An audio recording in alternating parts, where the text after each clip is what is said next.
વિધાનસભા ઉમેદવાર રોહન ગુપ્તાએ ચૂંટણી લડવાનો ઇનકાર કરી દીધો છે।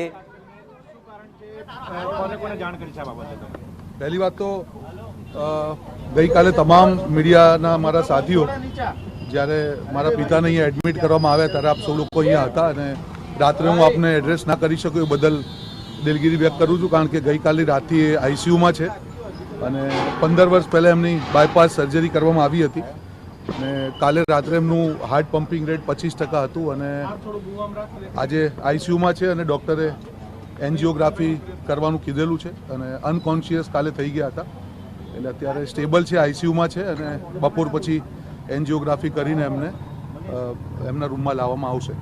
અને સાથીઓ, હું એટલા માટે જ આજે આપની વચ્ચે ઉપસ્થિત છું કે ઘણી વખત એવું બન્યું હોય કે જ્યારે કોઈના ઉપર આક્ષેપ થતા હોય, અને મેં ભૂતકાળમાં પણ જોયું, ક્યારે પણ બોલ્યો નથી, આપ સૌ જાણો છો મને, ખોટા આક્ષેપો થાય, ચૂપ કેમ રહ્યા? કારણ કે જે વ્યક્તિની અંડરમાં ટ્રેન થયા હતા એમણે કીધું હતું કે પાર્ટી ફર્સ્ટ, પણ આજે હું તમારી સમક્ષ એટલે જ આવ્યો છું કે જે ગઈકાલ રાતથી અમુક મેં કમેન્ટ્સ જોઈએ, પહેલાં તો હું એમ કહું કે આ ટિકિટ મેં કેમ લીધી, શાના માટે મેં લીધી? જ્યારે પાર્ટીનો આદેશ થયો કે ના રોહન તારે આ લડવાનું છે, મારા પિતા એ માટે ઓકે નહોતા, એ 20 વર્ષ પહેલાં લડેલા હતા, એમના જે અનુભવો હશે ક્યાંક ને ક્યાંક એક પુત્ર તરીકે એમને એક હતું કે એમની જોડે જે અનુભવો છે એમની જોડે રિપીટ થશે, એમને હું કન્વિન્સ કરવાનો પૂરો ટ્રાય કર્યો। પાર્ટીએ જ્યારે મને આદેશ આપ્યો કે ના રોહન લડવાનું છે, મેં એને સ્વેચ્છાએ સ્વીકાર્યો અને જે મારી જોડે સાથીઓ જોડાયેલા છે, મારી ટીમના હર્ષભાઈ હોય અને તમામ લોકો એ જ દિવસથી લાગી ગયા 100 માણસની ટીમ ઊભી કરી, મધ્યસ્થ કાર્યાલયના ઓપનિંગની તારીખ 23 નક્કી કરી, ગઈકાલે હિંમતસિંહભાઈના ત્યાં બેસીને બાપુનગરનું સંમેલન 20 તારીખનું અમે નક્કી કર્યું, ડોર ટુ ડોરનો રૂટ અમે નક્કી કર્યો, બધી જ વસ્તુ જે વ્યવસ્થા કરવાની હોય, ખાવાની હોય, મંડપની હોય, આ એક અઠવાડિયામાં હું ઘણા સાથીઓને મળ્યો પણ નહીં, કીધું મને ટાઈમ મળ્યો છે, મને વ્યવસ્થા, એટલે આ વખતે એવી ચૂંટણી લડીને બતાવી હતી કે એક મેસેજ જાય કે આખા દેશમાં મેં ઇલેક્શન મેનેજમેન્ટનું કામ કર્યું છે, કઈ રીતે ચૂંટણી લડાય અને અમદાવાદથી મારું ભવિષ્ય જોડાય।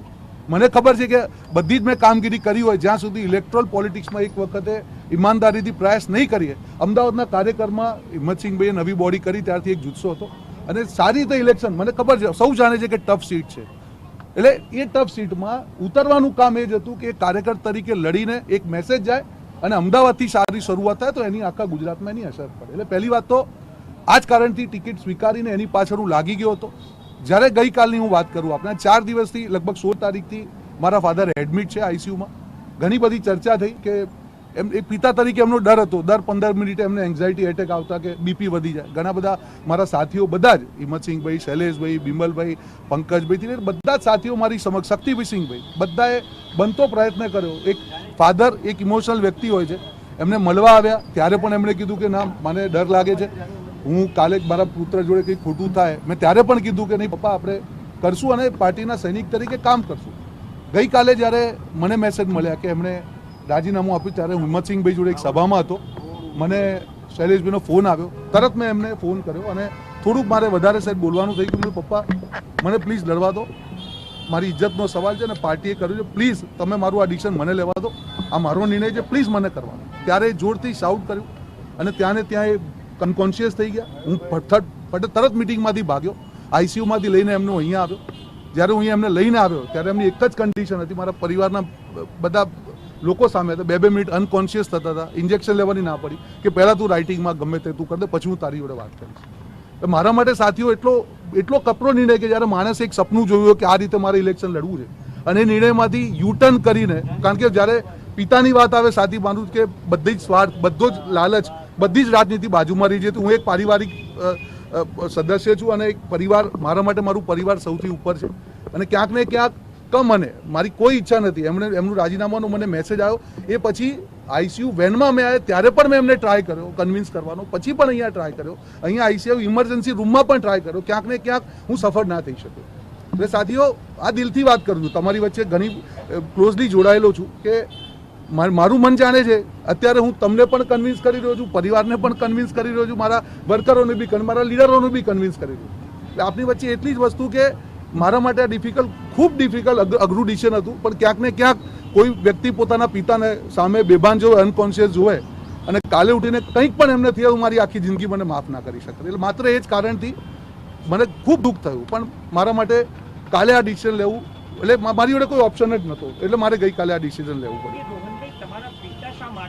ના પાડતા હતા. એમને એવું હતું કે રોહન પ્રથમ ચૂંટણી જ લડે અને હારી જશે કે પછી બીજું કંઈ હતું? નહીં, કોંગ્રેસની સ્થિતિને ધ્યાનમાં રાખીને ના પાડતા? ના, એમનું એવું કારણ નહોતું. ઘણીવાર કેવું હોય કે વ્યક્તિના પોતાના એક્સપિરિયન્સ હોય. 2004માં એ પણ ચૂંટણી લડેલા હતા. એ પહેલાં કોર્પોરેશનમાં કંઈક ઇસ્યુ એમના સમય થયેલા હતા. એટલે એમનું 15 વર્ષ પહેલાં બાયપાસ થયેલું હતું. એ લાગણીશીલ વ્યક્તિ, એટલે ઘણીવાર એમને હાર્ટના ઇસ્યુને થાય, અમારે બહુ સેન્સિટિવલી એમને કેર કરવા પડતા. એટલે ઘણી વખત એવું થાય, કારણ કે હું આજે એકદમ ટ્રાન્સપરન્ટલી આ વાત કરવા માંગુ છું. ઘણા એવા સાથીઓ બી હતા કે જે નહોતા ઈચ્છતા કે હું ચૂંટણી લડું. એ લોકો પણ એમને જઈને મળતા અને કહેતા કે ના, આપના પુત્ર જોડે આ થશે. મેં એમને કન્વિન્સ 4 દિવસ પહેલા ઓકે પણ હતા. મને કીધું કે ના ચાલ તું કર, હું તારી જોડે છું. જ્યારે એડમિટ હતા ત્યારે મને ખૂબ ખુશી થઈ. પાછા બીજા દિવસે કોઈક મિત્રો મળ્યા હશે અને પાછું કર્યું. એટલે ક્યાંક ને ક્યાંક એ માનસિકતામાં નહોતા કે એમના પુત્ર જોડે કંઈક ખોટું થાય.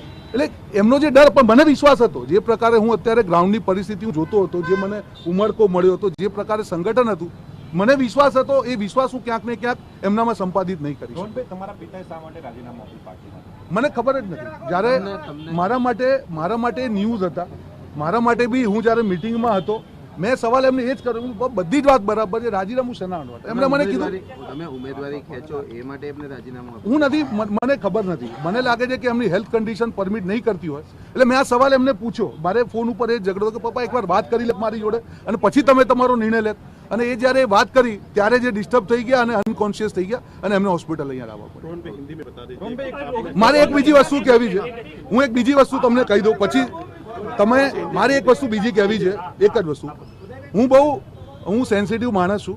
મને કોઈએ એક વોટ્સએપ મોકલ્યો, એક કહેવાતા નેતા જેણે 2002માં પાર્ટીની પથારી ફેરવી નાખી, જેના કારણે પાર્ટી હારી, આજે મને ગદ્દારીના મેસેજ આપે છે. અને એમની મારા પિતા જોડે વ્યક્તિગત મૈત્રી હોવા છતાં પણ આ પરિસ્થિતિમાં જે પ્રકારની મેં ટ્વીટ જોઈ છે, હું એમને કહેવા માંગીશ કે તમે જોડે ના ઊભા રહી શકતા હોય, એટલીસ્ટ માનવતાના ધોરણે જ્યારે હું આ પાસ થઈ રહ્યો છું, આ પ્રકારના ધંધા ના કરે.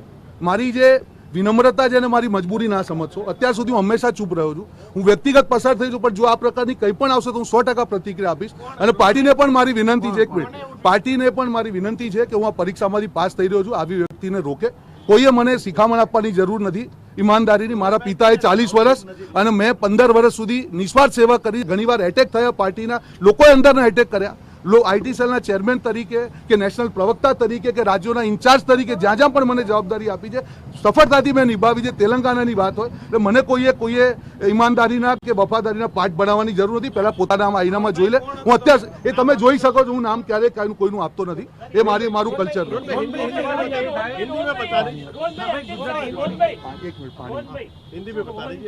કોંગ્રેસના સૈનિક તરીકે કામ કરતા રહેશે. બિલકુલ. પછી આ સ્થિતિ બાદ કોઈ શક્યતા જોઈ શકાય? બિલકુલ. જો મેં તમને મારી ટ્વીટમાં પણ મેં કીધું કે પાર્ટીએ જે પણ મને કર્યું છે, જે પણ ને આદેશ આપશે, બરાબર છે, હું એમની સામે તન મન ધન સાથે હું ઊભો રહીશ. અત્યારે હું આપની સામે કહી દઉં, એટલે કોઈ શક્યતા જ નથી એ વાતની. અને હું તમને એક વસ્તુ કહું, આ ડિસિઝન જ્યારે મારું પ્યોરલી મારા પરિવારને બચાવવાનું ડિસિઝન, હું આજે પોલિટિક્સની વાત શું કરું તમારી સામે, અને એટલે જ તમારી સામે હું આવ્યો છું કે જે લોકો મને ક્લોઝલી જાણે છે એમને ખબર છે કે મારી જે એક્શન અને મારા અંદર મનમાં મારામાં કોઈ ફરક હોતો નથી. એટલે જ આપની વચ્ચે ઉપસ્થિત છું. એક સવાલ એ થાય, મને એક પાણી આપો.